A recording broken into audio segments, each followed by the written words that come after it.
क्या बात है, आज बड़ी खुश नजर आ रही हो। हाँ, खुशी की है, बड़ा मतलब मन को संतोष लग रहा है। आज नीचे गई थी तो नीचे एक बूढ़ी अम्मा टोकरी में ना कुछ, वो आपने चिकुटी वाली कोई वीडियो बनाई थी ना, केरल में वो चिकुटी बनाते हैं। हाँ हाँ हाँ, वैसी सी वो चिकुटीज लेके आई थी। चिकोटी यानी कि डॉल्स। हाँ, वो कपड़े की डॉल्स लेके आई थी।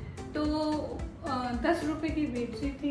तो मेरे को बहुत अच्छा भी लगा कि इतनी बूढ़ी अम्मा अपनी खुददारी से जी रही है, भीख नहीं मांग रही है। तो मैंने उससे 5 डॉल्स ले ली थी। अच्छा, बहुत अच्छा किया, दिखाओ तो सही मुझे जरा। अरे वो तो ना नीचे गार्ड्स तो वो अम्मा को अंदर आने नहीं दे रहे थे, तो वो गेट पर ही थे। तो पीछे बहुत सारे बच्चे थे, तो वो बच्चे बड़ी ललचाई निगाहों से दे रहे थे। तो वो डॉल्स मैंने उनमें बांट दी थी। वो देख के उनको बच्चे खुश होके नाचने लगे। मुझे बहुत अच्छा लगा। ये तो बहुत अच्छा काम किया तुमने आज। और सोसाइटी के दूसरे लोगों ने भी खरीदी होंगी। कुछ ने खरीदी, कुछ बोले कि थोड़ी महंगी है, ऐसे ही है। जाने दो, हर तरह की दुनिया है, हम सारी दुनिया को तो चेंज नहीं कर सकते। लेकिन इस बात पे मुझे एक कहानी याद आ रही है। सुनाओ सुनाओ। एक बार की बात है कि एक कंपनी के कुछ लोग दूसरे शहर में एक कॉन्फ्रेंस अटेंड करने के लिए आए। वापसी में जाने की उनकी ट्रेन की रिजर्वेशन थी, लेकिन आखिरी दिन उनकी कॉन्फ्रेंस लेट हो गई। बड़ी मुश्किल से वे रेलवे स्टेशन पर पहुंचे। जैसे वे कैब से नीचे उतरे, वे दौड़कर प्लेटफॉर्म की तरफ भागे, लेकिन इस चक्कर में उनका पैर एक टेबल से टकरा गया। टेबल नीचे गिर गई, लेकिन वो तो अपनी धुन में आगे बढ़ते रहे।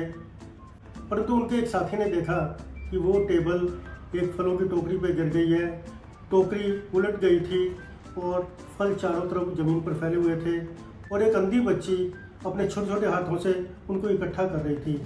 ये देखकर उस आदमी को दया आ गई और उसने उस बच्ची की मदद की फल इकट्ठा करने में। लेकिन उस आदमी ने देखा कि कुछ फल खराब भी हो गए थे। फल इकट्ठा करने के बाद उसने उस बच्ची को 500 रुपये का नोट दिया और कहा, बेटा वी आर सॉरी, हमारी गलती से तुम्हारे फल खराब हो गए हैं। मुझे उम्मीद है कि इन पैसों से तुम अपने फल खरीद लाओगी और उन्हें बेच पाओगी। लेकिन वो सब कुछ इतना हबड़ा तबड़ी में हुआ कि उस बच्ची को कुछ समझ में नहीं आ रहा था। उसने सिर्फ उस आदमी के जाते हुए पैरों की आहट सुनी तो वो चिल्ला के बोली, अंकल क्या आप भगवान हैं? परंतु वो आदमी तो ट्रेन पकड़ने की फिराक में था, प्लेटफॉर्म पर पहुंच चुका था, और प्लेटफॉर्म के रश में उसे कुछ समझ में नहीं आया।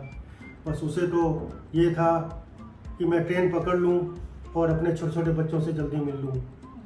होता ही है सबको। लेकिन उसने घड़ी पे देखा कि ट्रेन का टाइम निकल चुका था। उसका दिल धक से रह गया।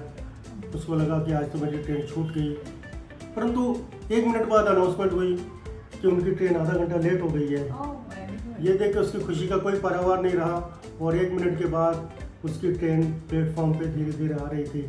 वह सीट पर जाकर बैठ गया और सोचने लगा, आज तो भगवान ने इस ट्रेन पकड़ने में और मुझे अपने बच्चों से मिलने में बहुत हेल्प की है। सही कह रहे हो आप कि उसने अच्छा करा था उस बच्ची के साथ, तो भगवान ने भी उसके साथ अच्छा करा। तो जैसा हम देंगे वैसा ही हमारे पास पलट कर आएगा। बिल्कुल ठीक कहा। जैसे हमारे विचार होंगे वैसा ही हमें मिलेगा। अगर हमारे विचार अच्छे होंगे तो हमें अच्छा मिलेगा, नहीं तो नहीं।